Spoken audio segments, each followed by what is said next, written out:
قرآن کا جو سلسلہ چل رہا ہے تو اس پہ ہم نے 8 رکوع مکمل کر دیے اور 9ویں رکوع کی شروعات ہو رہی ہے. تو اس سے پہلے والا رکوع جو ہم نے آخری رکوع جو ہم نے پڑھا تھا پچھلے والے درس میں، کل والے درس میں، تو اس میں تذکرہ ہوا تھا گائے مارنے کا. تو علامہ ابن کثیر علیہ رحمہ نے اس کا جو ہے خلاصہ کیا ہے کہ کیونکہ وہ بنو اسرائیل کی روایت ہے، اور بنو اسرائیل کی روایت کے متعلق رسول اللہ صلی اللہ علیہ وسلم کا حکم ہے کہ نہ تو ان کی تصدیق کرو نہ تکذیب کرو، نہ تو ان کا اقرار کرو نہ ہی ان کو جھٹلاؤ. ٹھیک ہے، تو آپ ان سے جو ہے روایت کر سکتے ہو لیکن نہ ان کی تصدیق کی جائے گی نہ جھٹلایا جائے گا، کیونکہ انہوں نے جو ہے خلط ملط کیا ہے حق کو باطل کے ساتھ. تو اسی روایت کے اکارڈنگ جو ہے علامہ ابن کثیر رحمۃ اللہ علیہ بیان کرتے ہیں کہ وہاں پہ جو ہے بنو اسرائیل میں ایک شخص ہوا کرتا تھا جس کا بھتیجا تھا، اس کا کوئی بیٹا نہیں تھا، صرف ایک بیٹی تھی اور اس کا ایک بھتیجا تھا. کافی مالدار شخص تھا. تو اس کے بھتیجے نے جو ہے دیکھا کہ یہ جو میرا چچا ہے یہ مر نہیں رہا ہے تاکہ میں وراثت ہڑپ کر لوں. تو اس نے کیا کیا، اس نے اپنے چچا کا قتل کر دیا. ٹھیک ہے، چچا کا قتل کرنے کے بعد اس کی یہ خواہش ہوئی کہ ایک تو میں اپنی چچیری بہن سے نکاح بھی کر لوں گا اور وراثت کا مالک بھی بن جاؤں گا. اب جو ہے یہ الزام خود پہ نہیں لینا چاہتا تھا. اس نے جو ہے اپنے چچا کی لاش دوسرے قبیلے کے پاس یا قلعے کے پاس چھوڑ دی تاکہ الزام ان پہ عائد کرے اور ان سے بھی فدیہ لے لے چچا کا. ایک تو مال بھی ہڑپ کر لے اور اس کی بیٹی کو بھی ہڑپ کر لے اور فدیہ بھی حاصل کر لے. تو اب جب بہت زیادہ اختلاف ہو گئے یہاں تک کہ اب جو ہے قتل و غارت ہو جاتی ہے، تو مسئلہ آیا موسیٰ علیہ السلام کا. تو موسیٰ علیہ السلام کو رب نے وحی بھیجی کہ ان کو کہو کہ گائے ذبح کرے، جس کا تذکرہ ہم نے کیا. اب کیا ہوا کہ اسی کا تذکرہ چل رہا ہے کہ وَإِذْ قَتَلْتُمْ نَفْسًا فَادَّارَأْتُمْ فِيهَا، پس جب تم لوگوں نے ایک شخص کو قتل کیا تو اور اس کے متعلق تم لوگوں نے اختلاف کرنا شروع کر دیا کہ تم ایک دوسرے سے لڑ بڑ گئے کہ جی اس کا قتل کس نے کیا. وَاللَّهُ مُخْرِجٌ مَا كُنْتُمْ تَكْتُمُونَ، تو اللہ تعالیٰ جو ہے اس چیز کو ظاہر کرنے والا تھا جو تم نے چھپائی ہوئی تھی، جو تم چھپا رہے تھے اللہ تعالیٰ اس کو ظاہر کرنے والا تھا.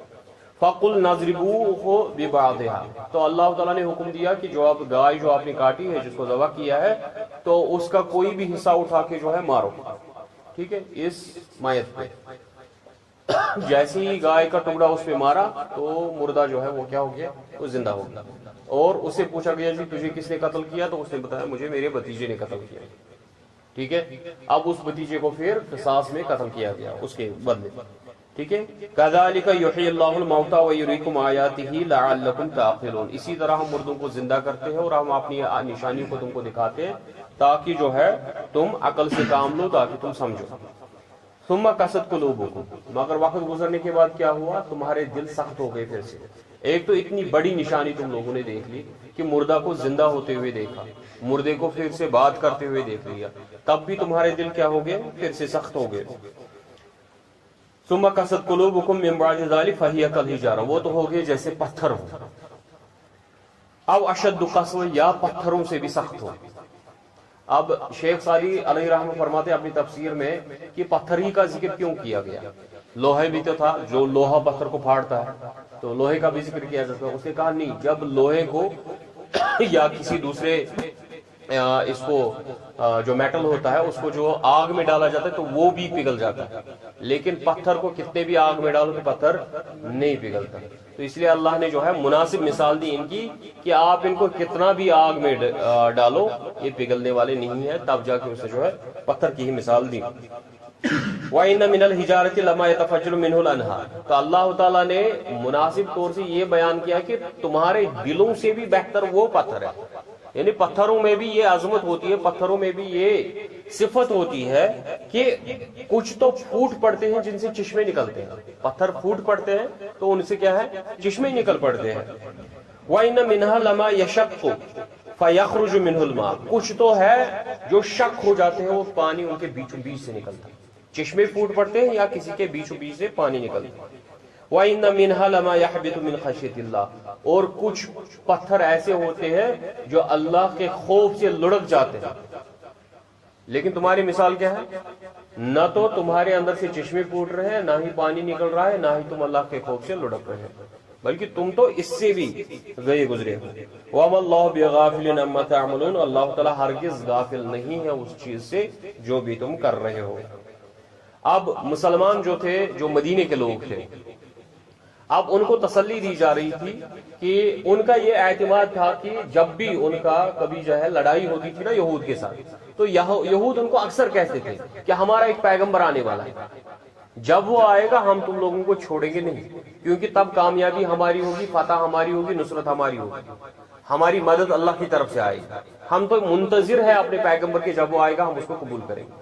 اب جو مدینے کے جو مسلمان تھے انہوں نے جب اس دعوت کو قبول کیا تو جو رسول اللہ صلی اللہ علیہ وسلم سے انہوں نے بیعت کی، تو قبول کرنے کے بعد ان کا دل اس پہ یہ تھا کہ شاید یہود جو ہے جب ہم ان کے پاس دعوت لے کے جائیں گے تو وہ اس کو ایکسپٹ کریں گے، کیونکہ وہی تو تھے جو اس کا دعویٰ کر رہے ہیں، جب ہم یہی دعوت ان کے پاس لے جائیں گے، ہم تو امی تھے، ہم تو مشرک تھے، لیکن یہ تو اہل کتاب ہے، یہ تو جانتے ہیں وحی کو، یہ تو جانتے ہیں جبریل امین علیہ السلام کو، یہ جانتے ہیں اللہ کو، یہ جانتے ہیں انبیاء کو، یہ جانتے ہیں پیغمبروں کو، ان کو تو ساری واقفیت ہے۔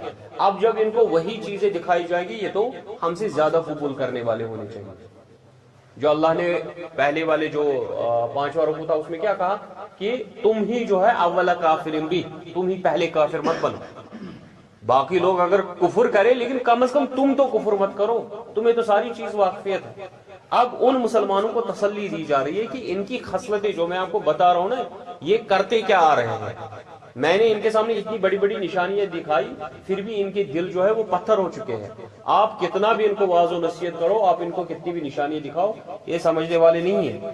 اللہ تعالیٰ بیان کرتا ہے افتطمعون ان یؤمنوا لکم وقد کان فریق منهم یسمعون کلام اللہ ثم یحرفونہ من بعد ما عقلوہ وہم یعلمون، کیا تمہیں طمع ہے، کیا تمہارے دلوں میں یہ شوق ہے کہ یہ ایمان لائیں گے، جبکہ یہ وہ قوم ہے کہ وقت کانا فریق منہم، ان میں سے جماعت ایسی ہے کہ جب بھی اللہ کا کلام سنتے تھے، جب بھی اللہ کا پیغام ان تک پہنچتا تھا، یحرفونہ، یہ تو اس کی تحریف کر دیتے، اس کو بدل دیتے تھے، اس کو توڑ مروڑ دیتے تھے، من بعد ما عقلوہ، سمجھنے کے بعد، پہلے سمجھ لیتے تھے معاملہ کیا ہے، پھر اس کو جو ہے توڑ مروڑ کے پیش کرتے تھے، وہم یعلمون، اور وہ جانتے بوجھتے ایسا کرتے تھے۔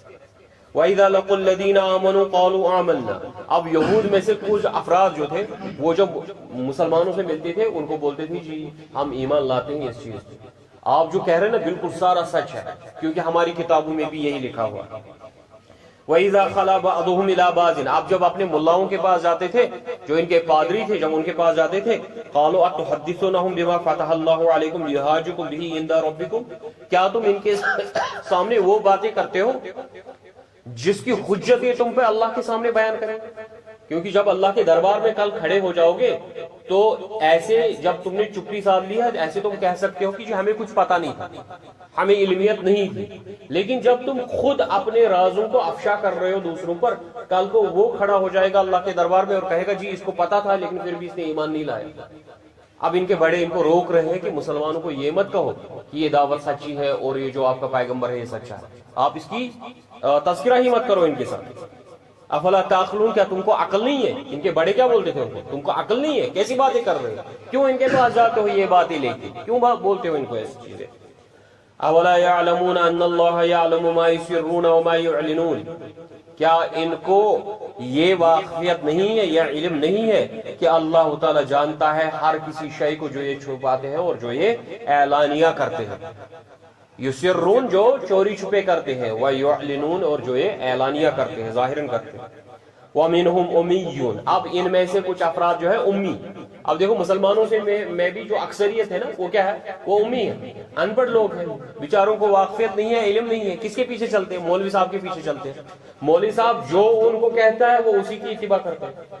اسی لیے تو رسول اللہ صلی اللہ علیہ وسلم نے بیان کیا کہ مجھے سب سے زیادہ خوف اپنی امت پہ گمراہ علماؤں کا ہے، جو خود بھی گمراہ ہوں گے اور لوگوں کو بھی کیا کریں گے، گمراہ کریں گے۔ کیوں؟ کیونکہ وہ تحریفیں کریں گے، ٹھیک ہے، ان کا مزاج جو ہے جچتا نہیں ہوگا دعوت کے مطابق، جو رسول اللہ صلی اللہ علیہ وسلم کے پیغام ہے، جو اللہ کے احکامات ہیں ان کے مطابق ان کی زندگی جو ہے جچ نہیں رہی ہے، پھر کیا کرتے ہیں، وہ تحریف کر دیتے ہیں، توڑ مروڑ دیتے ہیں، اللہ کے حکم کو ہی تبدیل کر دیتے ہیں، نبی رحمت صلی اللہ علیہ وسلم کی حدیثوں کو ہی تحریف کر دیتے ہیں، بات کچھ کہی جاتی ہے اور کچھ کا کچھ بنا کے آگے پیش کر دیتے ہیں، اور لوگ کیا ہے، لوگ بیچارے امی ہیں، ان کے پیچھے چلے جا رہے ہیں۔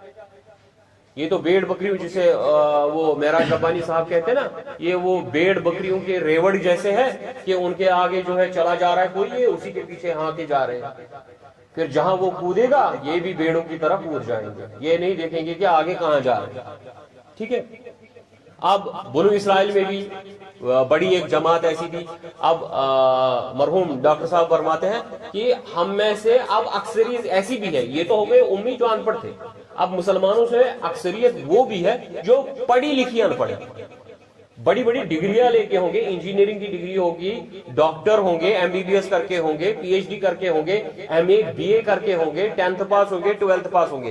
لیکن آپ ان کو بتاؤ جی آپ کو اسلام کی کتنی واقفیت؟ نہیں، کچھ نہیں ہوگی. یہ ہے پڑھے لکھے جاہل، پڑھے لکھے امی. یہ بھی اسی طرح نا بھیڑ اور ریوڑوں کی طرح بس چلے جا رہے ہیں آگے، جو ان کو بڑے بڑے وہ جبے والے بتا رہے ہیں، چاہے وہ کسی بھی جماعت سے تعلق رکھنے والے وہ جو ان کو بولتے ہیں وہ اسی کی اتباع کرتے ہیں. یہ کبھی نہیں تحقیق کرتے کہ حق کیا ہے، سچی بات کیا ہے اور غلط کیا ہے. کیونکہ ایک بار اگر ہر کوئی شخص چاہے وہ کسی بھی جماعت سے تعلق رکھتا ہے، چاہے وہ کوئی بھی فرد ہے، چھوٹے سے چھوٹا ہو اور بڑے سے بڑا ہو، بزرگ سے بزرگ ہو، جب وہ قرآن کے پاس آئے گا اس کو اصلی ہدایت مل جائے گی، تب جا کے اس کو رہنمائی ہوگی. کیونکہ علماء کی بھی ضرورت، ایسا ہم نہیں کہتے کہ علماء کی ضرورت ہی نہیں ہے، لیکن ہم کہتے ہیں کہ ان علماء کی پہچان کرو، کیونکہ علماء کی سب سے بڑی پہچان ہونی چاہیے جو قرآن اور سنت کے مطابق اپنی زندگی گزار رہے ہیں.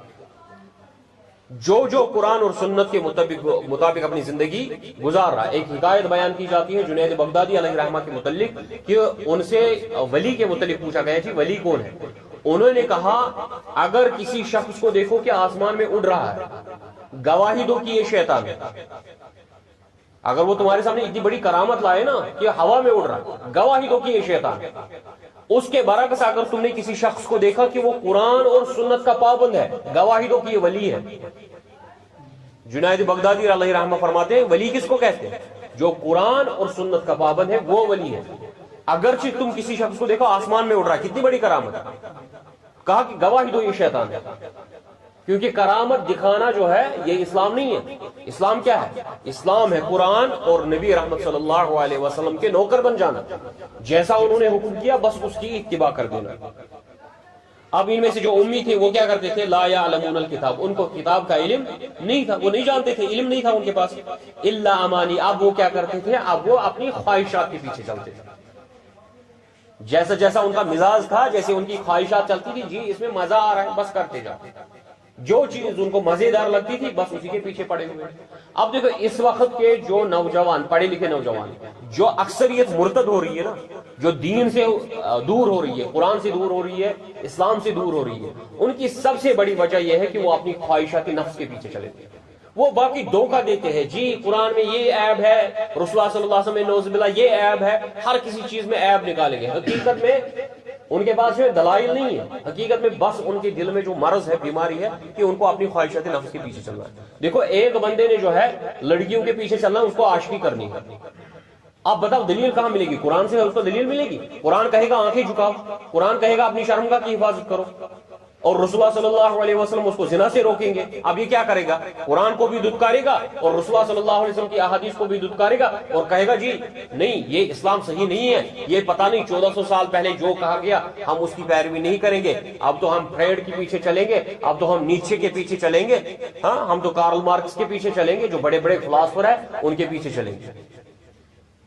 کیونکہ پھر ان کو فریڈ بتائے گا جی آپ کا زندگی کا سارا ڈھانچہ جو ہے نا یہ سیکس کے پیچھے چلتا ہے، جہاں سارا زندگی جو ہے بس اسی کے ارد گرد گھوم رہی ہے. اور کارل مارکس بتائے گا جی آپ کی ساری زندگی جو ہے نا بس پیسے کے پیچھے چلتی ہے. اب ان کی زندگی ابھی انہی دو چیزوں کے پیچھے چل رہی ہے، یا تو یہ لوڈا بازیاں کریں گے یا تو پیسوں کے پیچھے گھومیں گے. اصل میں یہ دین سے مخالفت جو بھی کر رہے ہیں نا یہ خواہشات نفس کے پیچھے کر رہے ہیں. باقی یہ سب کو جھوٹ ہے، جی ملا نے ایسا کہا، اس نے ایسا کیا، یہ سارے جو ہے نا پروپیگنڈے ہو رہے ہیں. ان کو داڑیاں نہیں بڑھانی، پھر کیا کریں گے؟ یہ گامدی صاحب کو اٹھا کے لائیں گے اور اس کی تشریحات بیان کریں گے. جی دیکھو کچھ بیوقوف ایسے کہیں گے اقبال کو داڑھی تھی. ارے اقبال کہاں سے حجت ہوگی دین میں؟ ہماری حجت ہے محمد رسول اللہ صلی اللہ علیہ وسلم. اگر تمہارے پاس دعویٰ ہے تو کہو رسول اللہ صلی اللہ علیہ وسلم کو داڑھی تھی، یہ ہونی چاہیے حجت. یہ حجت نہیں ہونی چاہیے جی میرے مولوی صاحب کو داڑھی ہے.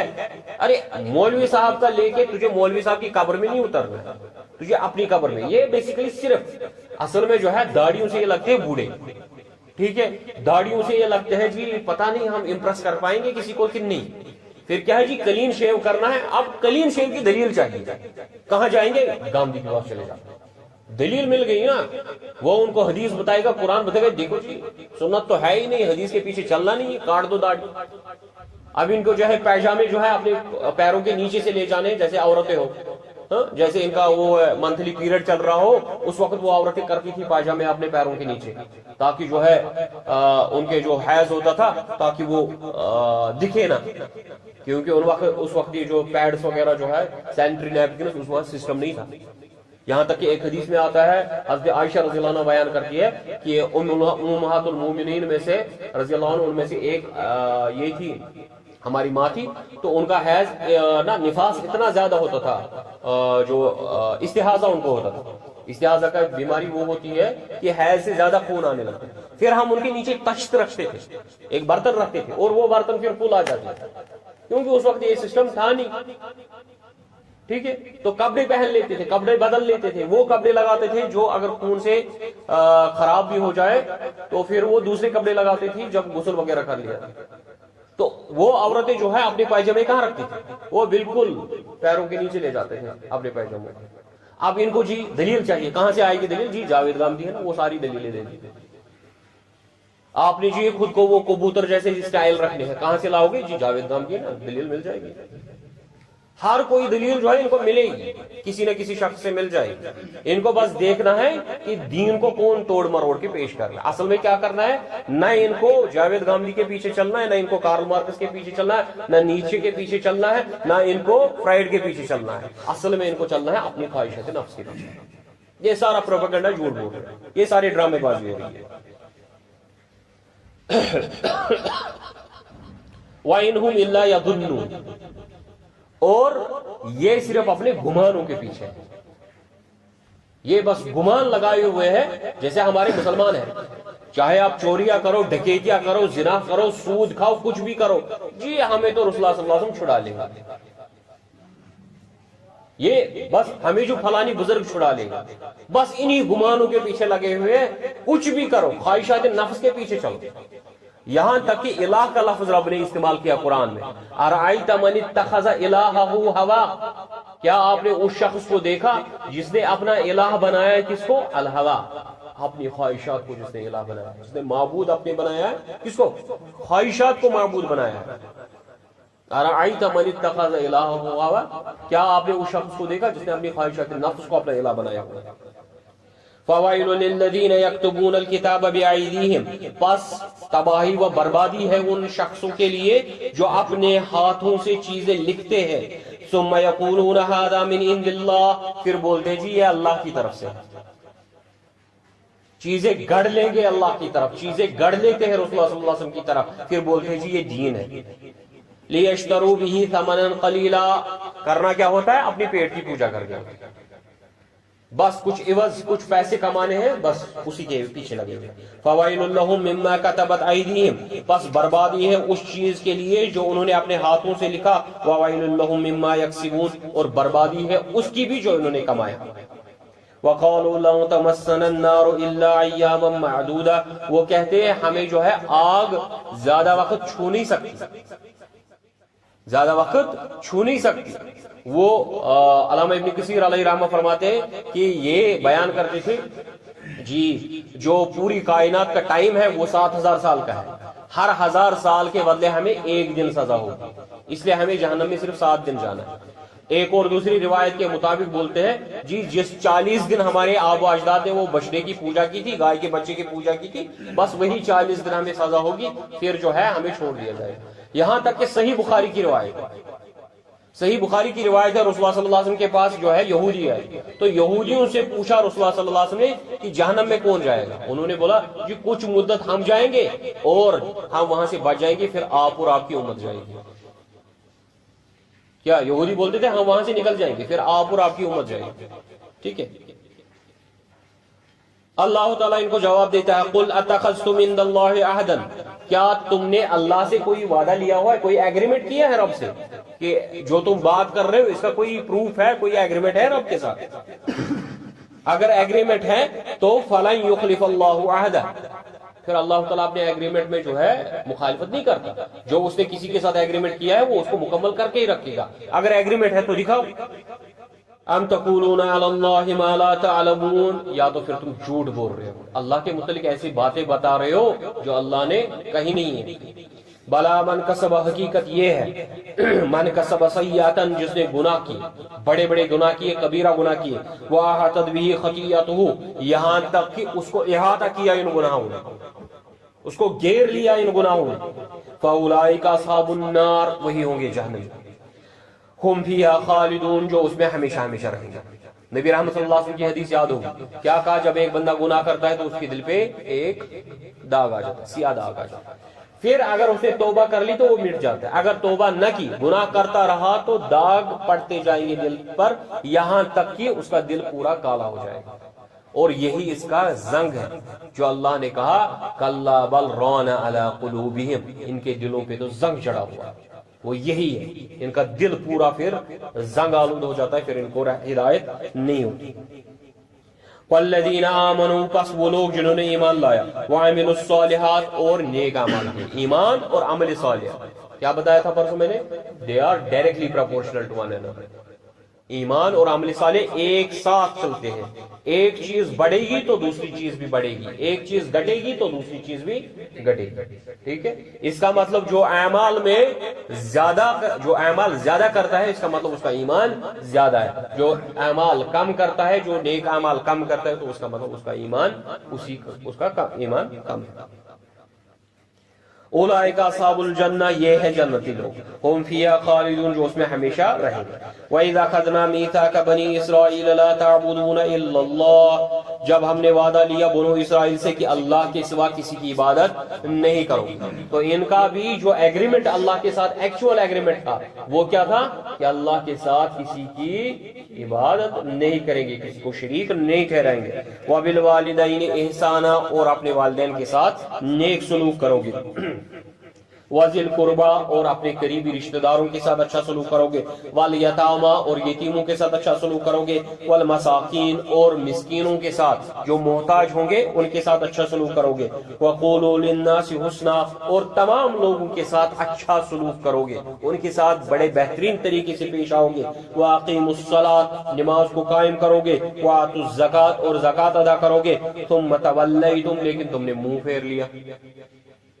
یہ سارے وعدے جو ہیں ہم سے بھی لیے گئے، ٹھیک ہے؟ ہمیں بھی کہا گیا ایک اللہ کی عبادت کرنا، اس کے سوا کسی کی عبادت نہیں کرنا۔ اب دیکھو ہم نے کتنے معبود گھڑ لیے ہیں، ٹھیک ہے؟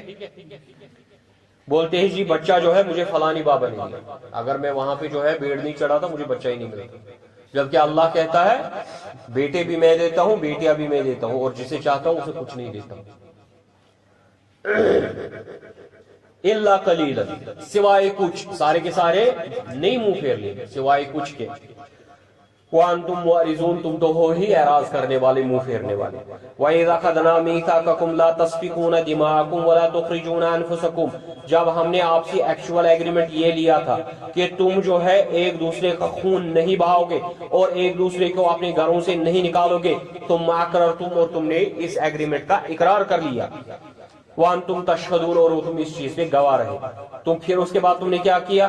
ثُمَّ أَنْتُمْ هَؤُلَاءِ تَقْتُلُونَ أَنفُسَكُمْ وَتُخْرِجُونَ فَرِيقًا مِّنكُم مِّن دِيَارِهِمْ، اب تم وہ لوگ ہو جو ایک دوسرے کو قتل کرتے ہو اور ایک دوسرے کو گھروں سے بے دخل کر دیتے ہو۔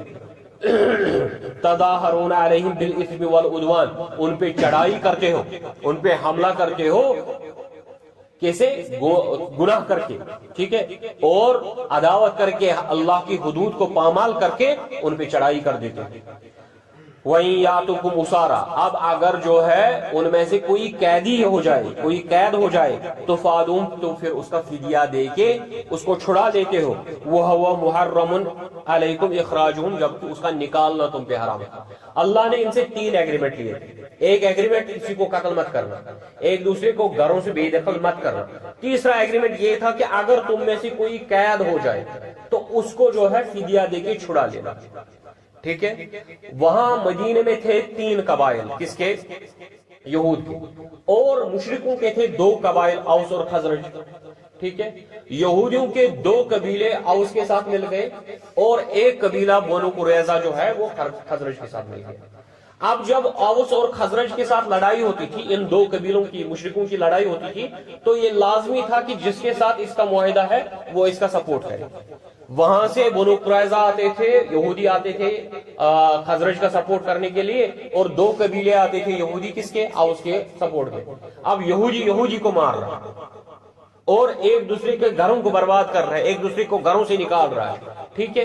اس کے بعد جب امن ہو جاتا تھا، جب جنگ ختم ہو جاتی تھی، پھر دیکھتی تھی قیدی کدھر ہے، پھر ان کو جو ہے فدیہ دے کے نکال دیتے. پھر بولتے تھے جی ہمیں اللہ کے ساتھ یہ وعدہ ہے کہ جب بھی کوئی قیدی ہوگا اس کو چھڑا لینا. پہلا وعدہ قتل کرنے کا توڑ دیتے تھے، ٹھیک ہے، گھر سے نکالنے کا توڑ دیتے تھے، لیکن ایک وعدہ جو فدیہ دینے کا تھا وہ پورا کرتے تھے. یعنی دین آدھا لیتے تھے، پورا نہیں لیتے تھے. جیسے اللہ نے ہمیں کہا ادخلوا فی السلم کافہ، دین میں پورے کے پورے داخل ہو جائے. یہ مت ایک پیر اندر ہے ایک پیر باہر ہے، یہ دین نہیں چلے گا. تو ایسے دینداری کو کیا ہے، اللہ تعالیٰ کیا کہتا ہے، افتؤمنون ببعض الکتاب وتکفرون ببعض، کیا تم اللہ کے احکامات میں سے کچھ کی پیروی تو کرتے ہو اور کچھ کو چھوڑ دیتے ہو، اس کا انکار کر دیتے ہو. فما جزاء من یفعل ذلک منکم الا خزی فی الحیات الدنیا، پس اس کی سزا اس سے بڑھ کر کیا ہوگی کہ اسے دنیا میں ہی ذلیل کیا جائے گا. مسلمان کیا ہے اس ٹائم دنیا میں؟ 72 ممالک ہونے کے باوجود بھی ذلیل و خوار ہے. یوم القیامہ، اور قیامت کے دن بھی ان کو سزا ہوگی. یردون الی اشد العذاب، انہیں لوٹا جائے گا اس سے بھی شدید عذاب کی طرف. وما اللہ بغافل عما تعملون، اللہ تعالیٰ ہرگز غافل نہیں ہے ان اعمال سے جو تم کرتے ہو. اولئک الذین اشتروا الحیات الدنیا بالآخرہ، یہ وہ لوگ ہیں جنہوں نے دنیا کو خرید لیا آخرت کے عوض، بس دنیا کے پیچھے لگے ہوئے ہیں، آخرت کو چھوڑ دیا ہے. فلا يخفف عنهم العذاب ولا هم ينصرون، بس اللہ ان سے عذاب کو کم ہرگز نہیں کرے گا اور نہ ہی ان کی مدد کی جائے گی. وَلَقَدْ آتَيْنَا مُوسَى الْكِتَابَ وَقَفَّيْنَا مِن بَعْدِهِ بِالرُّسُلِ، اور ہم نے موسیٰ علیہ السلام کو جو کتاب دی اور اس کے بعد اور نبی بھیجے. وَآتَيْنَا عِيسَىٰ ابْنَ مَرْيَمَ الْبَيِّنَاتِ، کس کو بھیجا؟ لاسٹ میں، لاسٹ پیغمبر جو بنو اسرائیل کا آیا وہ کون تھا؟ حضرت عیسیٰ علیہ السلام. وَأَيَّدْنَاهُ بِرُوحِ الْقُدُسِ، اور اسے روح القدس سے مدد کی. روح القدس سے جو ہے شیخ سعدی نے 2 معنی ترجم لیے، 2 معنی لیے. ایک معنی بیان کرتے ہیں جی جبریل امین علیہ السلام اس کے ساتھ ساتھ تھا اور اس کی مدد کرتا تھا، حمایت کرتا تھا. دوسرے معنی لیے ہے کہ اللہ تعالیٰ نے جو ایمان کی جرت اور حرارت ہر کسی شخص کے اندر رکھی ہے، ٹھیک ہے، جو اس کے ساتھ ہوتا ہے تو وہ عطا کی تھی. ان میں جو سب سے افضل ہے وہ یہ ہے کہ جبریل امین علیہ السلام اس کے ساتھ تھے، کیونکہ پیغمبر جو ہے خود اپنی طرف سے کوئی معجزہ نہیں دکھاتا تھا، ٹھیک ہے، جب تک کہ اللہ تعالیٰ اس کی مدد کے لیے فرشتے کو نہ بھیجتا. افکلما جاءکم رسول بما لا تهوى انفسکم استکبرتم، یہ ہو گیا وہ مزاج جو اس ٹائم مسلمانوں کا ہے. جب بھی تمہارے پاس کوئی رسول آتا تھا وہ پیغام لے کے جو تمہاری نفوس کو نہیں جچتا تھا، یعنی تمہارے مزاج کے مطابق نہیں تھا، جو تم چاہتے تھے اس مطابق وہ حکم نہیں لاتا تھا. یعنی تم پیغمبروں سے کیا کہتے تھے؟ ایسی چیزیں لاؤ جو ہمارے مزاج کے مطابق ہو. یہ چیزیں جو ہے حرام مت کرو، ٹھیک ہے. شراب کیوں حرام کر رہے ہیں؟ اس کو چھوڑو نا، اس کو رکھو. زنا کیوں حرام کر رہے ہیں؟ اس کو چھوڑو، ٹھیک ہے. مسلمان قذاب جو ہے بنو حنیفہ کا قبیلہ، بنو حنیفہ کا قبیلہ جو ہے وہ رسول اللہ صلی اللہ علیہ وسلم کے پاس آیا، ٹھیک ہے. جب قبیلے پہ قبیلے آ رہے تھے نا، جوک در جوک آ رہے تھے رسول اللہ صلی اللہ علیہ وسلم سے ملاقات کرنے کے لیے فتح مکہ کے بعد، تو ان میں بنو حنیفہ کا قبیلہ بھی آیا. تو مسلمان قذاب جو ہے ان کا لیڈر تھا، اس نے رسول اللہ صلی اللہ علیہ وسلم کو کہا شراب چھوڑ دو، شراب جو ہے ہمارے اوپر حرام مت کرو، زنا جو ہے ہمارے اوپر حرام مت کرو، اور مجھے ایگریمنٹ دو کہ آپ کے بعد میں لیڈر بنوں گا، پھر میرا قبیلہ جو ہے آپ کے پیچھے چلے گا. رسول اللہ صلی اللہ علیہ وسلم نے کہا کہ اگر تم مجھ سے ایک ٹنکا مانگے گا تو وہ بھی نہیں دوں گا. پھر اس نے نبوت کا دعویٰ کیا. پھر اسے جو ہے وحشی بن حرب رضی اللہ عنہ، جس نے حضرت حمزہ رضی اللہ عنہ کو شہید کیا، پھر وہ ایمان لائے، مسلمان بنا. اسی وحشی بن حرب نے پھر مسلمان قذاب کا قتل کیا اور واصل جہنم کیا. تو جب ان کے مزاج کے مطابق نہیں جچتا تھا ان کی تعلیمات جو ان کے پاس انبیاء آتے تھے فَفَرِيقًا كَذَّبْتُمْ تو ان میں سے ایک جماعت کا تو جھٹلاتے تھے جی آپ پیغمبر ہی نہیں ہو، وَفَرِيقًا تَقْتُلُونَ اور جن پہ ان کا اختیار چلتا تھا ان کو شہید کر دیتے تھے۔ وَقَالُوا قُلُوبُنَا غُلْفٌ اور کہتے ہیں ہمارے دلوں پہ جو ہے پردہ چڑھا ہوا، پردے سے یعنی خود کیسے کہیں گے پردہ چڑھا ہوا؟ پردے سے مراد جو ہے علماء بیان کرتے ہیں، مفسرین بیان کرتے ہیں کہ ہمارے اندر جو علم ہے وہ مکمل ہو چکا ہے، اب جو ہے اس علم پہ غلاف چڑھی ہوئی ہے، اب تمہاری باتیں اس میں نہیں گھسیں گی۔ یہ ہے وَقَالُوا قُلُوبُنَا غُلْفٌ، ہمارے دلوں پہ جو ہے اب غلاف چڑھی ہوئی ہے، یعنی علم ہمارا مکمل ہے، ہمیں تمہاری علم کی ضرورت نہیں ہے۔ بل لعنہم اللہ، رب کہتا ہے غلاف نہیں ہے بلکہ لعنت ہے جو اللہ نے ان کے دلوں پہ کی ہے کہ یہ حق قبول نہیں کرتے، بکفرہم ان کے کفر کے عوض، جو انہوں نے کفر کیا اس کے سبب اللہ تعالیٰ نے ان پہ لعنت کی ہے۔ فقلیلا ما یؤمنون، پس بہت کم ہے لوگ وہ جو ایمان لاتے ہیں۔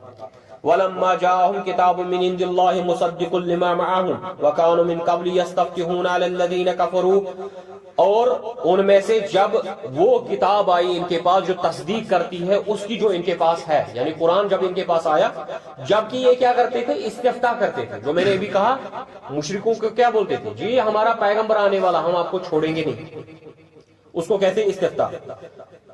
کافروں کے ساتھ استفتاء کرتے بولتے تھے ہمارا نبی آنے والا ہے۔ فلما جاءہم، بس جب وہ پیغمبر آیا، ما عرفوا جسے وہ جانتے تھے، جسے انہوں نے پہچان لیا، کفروا بھی انہوں نے اس کا انکار کر دیا، جانتے بوجھتے بھی انکار کر دیا۔ فلعنۃ اللہ علی الکافرین، ایسے کافروں پہ جو ہے اللہ کی لعنت ہے۔ بئس ما اشتروا به انفسهم ان يكفروا بما انزل الله بغيا ان ينزل الله من فضله على من يشاء من عباده، بہت ہی بری چیز ہے جو انہوں نے خرید لی، جس کے عوض انہوں نے اپنے نفسوں کو بیچ دیا۔ کیا کیا انہوں نے اللہ کے اس منزل کیے ہوئے حق کو چھوڑ دیا۔ کیوں چھوڑ دیا؟ بغین، بغض، ضد، حسد کی وجہ سے۔ اللہ تعالیٰ کہتا ہے تمہیں حسد ہے کہ اس پہ نازل کیوں ہوا، جبکہ رب کہتا ہے کہ من فضلہ علی من یشاء، یہ تو اللہ کا فضل ہے جس پہ نازل کرتا ہے اس پہ، میں نے عبادی اپنے بندوں میں سے۔ فباؤوا بغضب علی غضب، بس وہ لوٹے اللہ کے غضب کے ساتھ، شدید غضب ان پہ اللہ کا ہوا۔ وللکافرین عذاب مہین، اور ایسے کافروں کا جو ہے بہت ہی اہانت ذلیل کرنے والا عذاب ہوگا۔ وَإِذَا قِيلَ لَهُمْ آمِنُوا بِمَا أَنزَلَ اللَّهُ قَالُوا نُؤْمِنُ بِمَا أُنزِلَ عَلَيْنَا وَيَكْفُرُونَ بِمَا وَرَاءَهُ، جب ان سے کہا جاتا ہے اس پہ ایمان لاؤ جو اللہ نے نازل کیا، کہتے ہیں جی جو ہمارے پاس ہے ہم اس پہ ایمان لاتے ہیں، اس کے سوا ہم ہر کسی شے کا انکار کر دیتے ہیں۔ وَهُوَ الْحَقُّ مُصَدِّقٌ لِمَا مَعَهُمْ، جبکہ وہ تصدیق کرتا ہے اس چیز کی جو ان کے پاس ہے۔ قُلْ فَلِمَ تَقْتُلُونَ أَنْبِيَاءَ اللَّهِ مِنْ قَبْلِ إِن كُنْتُمْ مُؤْمِنِينَ، اگر تم اس دعوے میں سچے ہو کہ جو ہمارے پاس ہے ہم اسی کی تصدیق کرتے ہیں، تو پھر جو انبیاء آئے اس وقت جب تمہارے پاس وہی چیزیں لے کے آئے تھے، پھر ان کا قتل کیوں کیا؟ پھر ان کا اب کہتے ہو جی جو ہمارے پاس ہے ہم اسی پہ اکتفا کرتے ہیں، اس کے سوا ہم کسی چیز کو نہیں مانتے، پھر جو نبی تمہارے پاس آئے تھے وہی دعوت لے کے جو تمہارے پاس ہے، پھر ان کو کیوں شہید کیا؟ ان کو پیچھے کیوں پڑے تھے؟ ان کنتم مومنین، اگر تم سچے ہو اپنے اس دعوے میں۔ وَلَقَدْ جَاءَكُم مُوسَىٰ بِالْبَيِّنَاتِ ثُمَّ اتَّخَذْتُمُ الْعِجْلَ مِن بَعْدِهِ وَأَنْتُمْ ظَالِمُونَ، بلکہ جب موسیٰ علیہ السلام تمہارے پاس اللہ کی نشانیاں لے کے آئے، تم نے تو گائے کے بچڑے کو معبود بنا لیا اور تم ہو ہی ظالم۔ وَإِذْ أَخَذْنَا مِيثَاقَكُمْ وَرَفَعْنَا فَوْقَكُمُ الطُّورَ، جب میں نے تم سے معاہدہ لیا اور طور کو تمہارے سروں پہ کھڑا کر دیا کہ اس کو پکڑو، خُذُوا مَا آتَيْنَاكُمْ بِقُوَّةٍ وَاسْمَعُوا، اور اس تورات کو پکڑو اور دھیان سے سنو اللہ کے احکامات کیا ہے۔ قالوا سمعنا وعصینا، انہوں نے کہا ہم نے سن لیا لیکن نافرمانی کی، ہم نے جی سنا تو سب کچھ لیکن قبول کچھ نہیں کریں گے۔ وَأُشْرِبُوا فِي قُلُوبِهِمُ الْعِجْلَ بِكُفْرِهِمْ، ان کے دلوں میں سرایت کر چکا ہے، یعنی اندر گھسا ہوا ہے، جیسے انہوں نے اس عجل، اس گائے کے بچڑے کی محبت پی لی ہے، پینے کے بعد ان کے خون میں یہ رچ بس گئی ہے، اسی لیے تو اللہ نے کوٹ کوٹ کے نکالا ہوا گائے کو ذبح کر کے۔ قُلْ بِئْسَ مَا یَأْمُرُکُم بِهِ ایمانکم ان کنتم مؤمنین، بہت ہی برا ہے وہ تمہارا ایمان جو تمہیں اس چیز کی طرف للکارتا ہے، جو تمہیں اس چیز کی طرف پکارتا ہے، جس چیز کی تم طرف جا رہے ہو۔ قُلْ إِن كَانَتْ لَكُمُ الدَّارُ الْآخِرَةُ عِندَ اللَّهِ خَالِصَةً مِّن دُونِ النَّاسِ فَتَمَنَّوُا الْمَوْتَ إِن كُنتُمْ صَادِقِينَ، اگر تمہارا دعویٰ ہے کہ آخرت کی زندگی صرف تمہارے لیے ہے، پھر موت کی تمنا کرو اگر تم اس دعوے میں سچے ہو. وَلَن يَتَمَنَّوْنَهُ أَبَدًا بِمَا قَدَّمَتْ أَيْدِيهِمْ، یہ تو اس کی دعوت جو ہے موت کی تمنا ہرگز نہیں کریں گے کیونکہ ان کو پتا ہے ہمارے اعمال کیسے ہیں. واللہ علیم بالظالمین، اللہ تعالیٰ ظالموں کو جانتا ہے. آخری آیت اس رکوع اسی پہ اختتام کریں گے. وَلَتَجِدَنَّهُمْ أَحْرَصَ النَّاسِ عَلَىٰ حَيَاةٍ، بلکہ تم ان کو دیکھو گے حریص، لالچی دیکھو گے کہ ہم جو ہے زیادہ سے زیادہ زندہ رہنے چاہیے. زندگی کے بارے میں سب سے زیادہ حریص انہی کو دیکھو گے جو نفس پرست لوگ ہیں، جو دعوے تو بہت کرتے ہیں لیکن حقیقت میں کھوکھلے ہیں. وَمِنَ الَّذِينَ أَشْرَكُوا، یہاں تک کہ مشرکوں سے بھی زیادہ دنیا پرست یہی ہوں گے. یَوَدُّ أَحَدُهُمْ لَوْ يُعَمَّرَ أَلْفَ سَنَّةٍ، ان میں سے ہر کوئی تمنا کرتا ہے کہ ہمیں 1000 سال کی عمر ہو.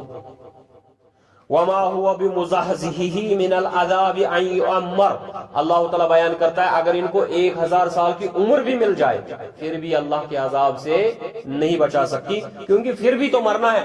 2000 سال بھی یہاں بیٹھو پھر بھی مرنا ہے اور اللہ کی طرف لوٹ کے جانا ہے. واللہ بصیر بما یعملون، اور اللہ تعالیٰ ہر کسی شے کو دیکھ رہا ہے جو بھی تم اعمال کر رہے ہو. وآخر دعوانا الحمد للہ رب العالمین.